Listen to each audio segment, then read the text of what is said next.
The new belief feels like a lie.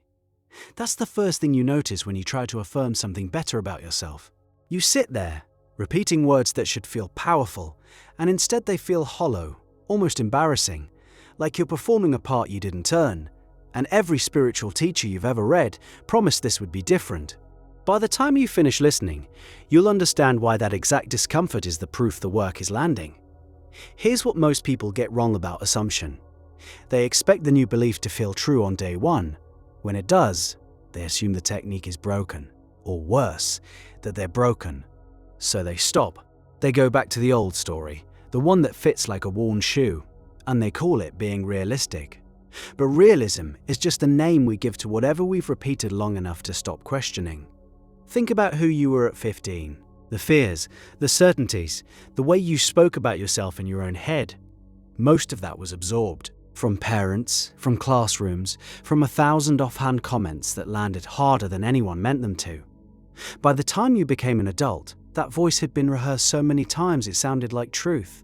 It sounded like you. That's the real cage, the voice that narrates your circumstances. Neville Goddard called this the natural man. The version of you running on inherited assumptions, mistaking repetition for reality. He taught that consciousness is the only true cause, that what you assume to be true about yourself hardens into experience. But he also said something most of his readers skip past. He said the transformation requires what he called persistence, staying loyal to the new state even when the old one keeps showing up like an uninvited guest. So why does the new belief feel fake? Because mechanically it is. At first, the neural pathway carrying the old self-concept has been reinforced thousands of times. It's a 6-lane highway in your head. The new belief is a footpath through tall grass. Your brain trusts the highway, because the highway is where everything has always traveled. That mismatch between the old groove and the new direction is what discomfort actually is. It's the friction of building a road. Here's something the Kabbalion gets at without using modern language. The principle of vibration says everything moves, every state is in motion. When you introduce a new assumption, you're raising the vibration of your inner conversation above the one your body has been tuned to for years. The body protests. It registers the higher state as foreign, even threatening. That tightness in your chest when you affirm something good, that flicker of cynicism, that voice saying, "Who do you think you are?" That's the old frequency trying to pull you back to its level. The mistake is reading the protest as a verdict. It's just turbulence. You felt this before in smaller ways. The first time you tried to speak a new language out loud, your mouth refused to shape the sounds. Your face flushed. Every syllable felt like a costume. 6 months later, you could order coffee without thinking. The grammar hadn't gotten easier. You had stopped fighting your own embarrassment. Identity works the same way, exactly the same way. So what's actually happening inside you when you persist in a new belief and it still feels false? Something most people never get to witness, because they quit before it begins. Modern research on self-concept change describes a slow, almost stubborn process. When you introduce information that contradicts your existing identity, your mind defends. It runs 1,000 small comparisons against the past and flags every mismatch as an error. That's the embarrassment you feel. That's the inner sneer. It's your old identity defending its territory. The discomfort means the new belief has registered as real enough to threaten the old one. A belief your mind dismissed as nonsense would trigger zero defense at all. The shame, the awkwardness, the urge to laugh at yourself, those are signs the system is paying attention. The footpath is being walked. This is where the inner work gets honest. Not the polished version on Instagram. The real version, where you catch yourself reverting to the old story 40 times a day and have to gently, patiently return. Neville called this revision, a daily practice of editing the inner narrative in real time. Someone cuts you off in traffic, and the old self snaps back with its familiar script. You catch it, you revise, you return to the assumption you've chosen, because feeling follows form. James Allen wrote that a man is literally what he thinks. His whole character is the complete sum of all his thoughts. He meant the background hum, the thoughts that run while you brush your teeth, drive home, fall asleep. That's the soil. The new belief is the seed. And no seed has ever sprouted on the day it was planted. You know this. You just keep wanting it to be different. Here's the part that requires courage. The discomfort fades because you stop needing it to feel true. You stop asking the new state for proof. You inhabit it like a room you've decided to live in, and slowly, over weeks, the room starts to feel like home, because you stop standing in the doorway. That's the threshold most people never cross. A skeptic inside the spiritual framework might say, "Fine, but if I'm forcing a belief that contradicts my reality, isn't that denial? Isn't that lying to myself?" It's a fair question, and the answer is worth sitting with. Denial pretends the old reality doesn't exist.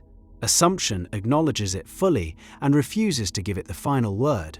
One is fantasy, the other is sovereignty. You see the bank account, you see the loneliness, you see the body in the mirror, and you choose what to assume about who you are anyway. That's the deepest form of honesty there is, because you're admitting that your inner state is the cause, and your circumstances are the echo. So how do you actually do this? When every cell in your body is telling you the new belief is a costume, you stop trying to feel it. You start treating it as the lens you look through, not the trophy you're chasing. Live as if, as a quiet internal posture you carry into ordinary moments. When you wash the dishes, who is washing them? The old self or the new one? When you respond to that text, which version is speaking? When you lie down at night, what's the last assumption you bring into the dark with you? These micro-decisions, repeated across thousands of unremarkable moments, are where identity actually gets built.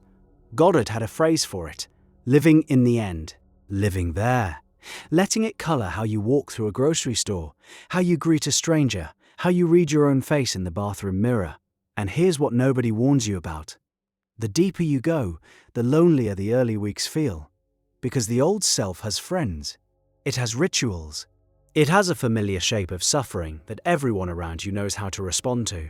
The new self has none of that yet. It's a stranger in your own life, and for a while, you're going to feel the absence of the old story more than the presence of the new one. That absence is the sign you're between selves. There's an old line from the Bible that the metaphysical teachers love to point at: be transformed by the renewing of your mind. Renewing, present tense, ongoing daily. The Greek word behind it suggests something almost laborious, a continual making new. The text is honest about what the work requires. So when the new belief feels fake, ask yourself a better question than "is this working?" Ask, am I still here? Am I still returning? Am I still choosing the footpath when the highway is right there? Because the only failure in this work is abandonment. Abandonment is the only thing that closes the door. And the door closes quietly, over weeks of going back to the old story, until one day you don't remember you were ever building anything new. You can feel which side of that door you've been standing on lately. You know exactly which voice you've been feeding. Here's the inner discipline almost nobody teaches with enough weight: mental diet. What you allow yourself to dwell on between affirmations matters more than the affirmations themselves.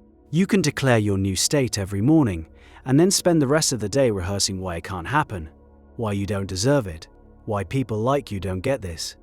The two practices cancel each other. Then you wonder why nothing moved. The work is the 15 hours of waking thought around the 10 minutes of visualization. That's the part that humbles you. Because it's quiet, there's no breakthrough scene with the soundtrack. It's just you, catching your own thoughts, again and again and again, until catching them becomes a reflex instead of a chore. Until the new state stops feeling like a place you're trying to reach, and starts feeling like the only place you live. You will have days when you swear it's broken. Those days are the ones doing the deepest work.